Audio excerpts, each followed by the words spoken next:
What is up, guys? Welcome back to Owen Goes Deep. And today I'm talking with, Henry. Chase. Eric. And Jesse.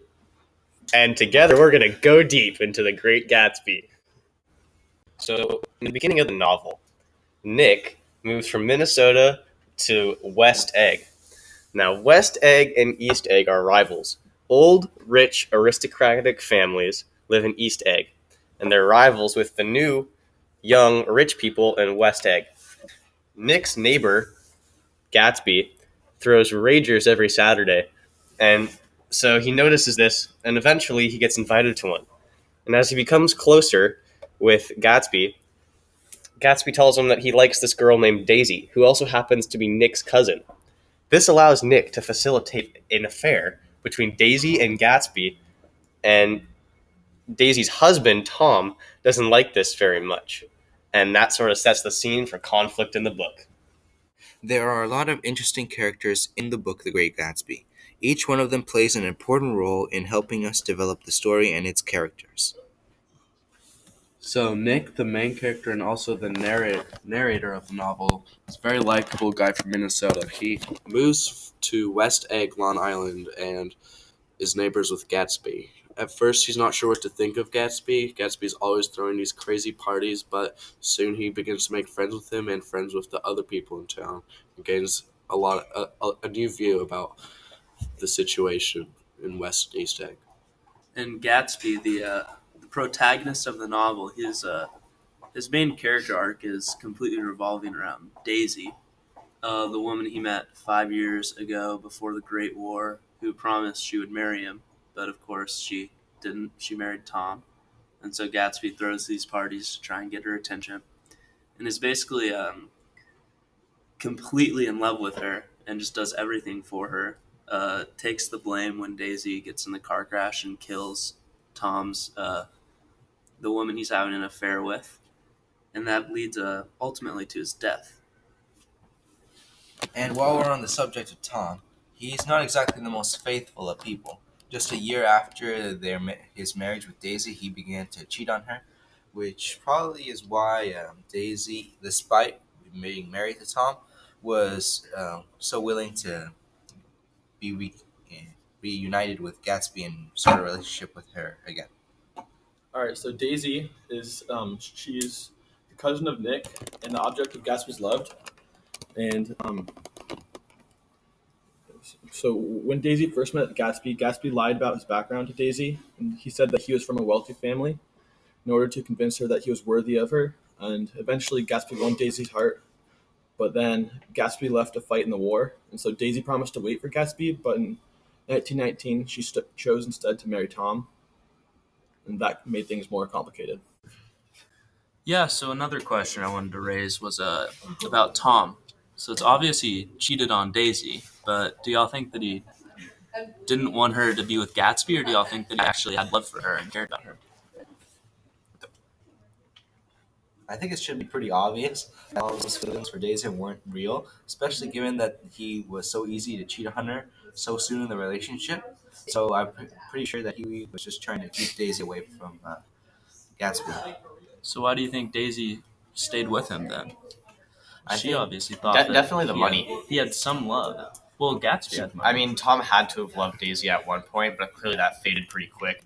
But she, I know one thing that went over that happened in the book was it explained how Daisy she was sort of a spoiled person. She was sort of used to having money always around, and she definitely went to Tom for his money. He's physically abusive, so she's clearly not in that relationship by choice. She just liked the fact that he had plenty of money to for her to use for whatever she wanted. Yeah, it was interesting too. The one night after the big fight with Tom and Gatsby, that Gatsby was outside scoping the house out, that he didn't abuse her. That seemed like one where he would have, but maybe that shows that he started to develop feelings for her. I guess maybe once Gatsby threatened to take her from him, he realized how much he actually cared about her. So, who knows? Yeah, yeah, it's solid. definitely. And that is where that eventually leads to the whole murder of Gatsby, which basically changes how the book ends. Yep, yep.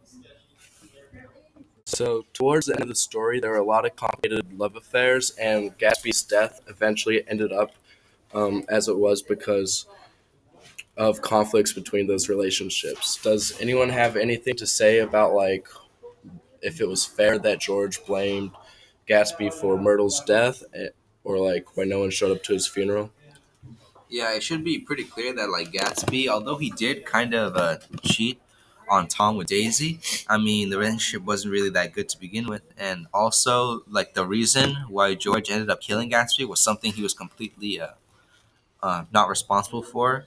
He thought that he was having an affair with his wife, which he was not, and he also thought that he killed his wife, which he did not, which is basically the whole reason why he went up to kill him. And that's kind of tragic that he went to the actual perpetrator for advice, and turns out that he just turned him on somebody else. So I'd say just the point of including all this from like what the author was thinking.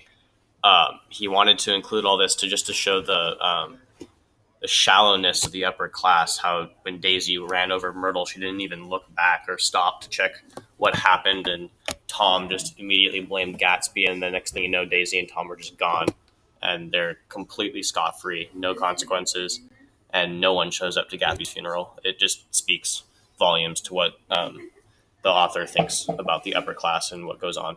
Yeah, like With them. people only cared about Gatsby for his wealth and his estate. They didn't really care about who he was or what they meant to him. After all of this, Nick realizes just how shallow everyone is on the East, and then decides to move back to where he came from.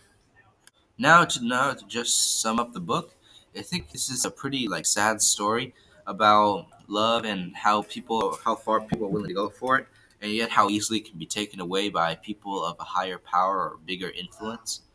It's just how the powers that be have the ability to change the outcome or get away with things that shouldn't be right or justified. I also agree with this. I think that the book, although it was sad, it gave us an insight into like just how different it is living when you're insanely rich and can get away with things like running someone over. To me, the book told me that money can't buy happiness because Gatsby could never really fully be with Daisy all the time, and everyone who lived on Long Island at the time just had a bunch of internal conflict in their lives, and none of them were really happy. They're all just concerned over all the, drama that they had in their lives. Yeah, I definitely agree with what Waterman's saying.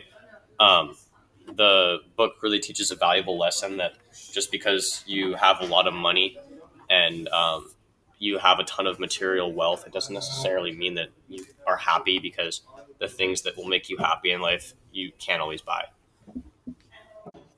Thanks for listening, guys. I had a lot of fun going deep into The Great Gatsby.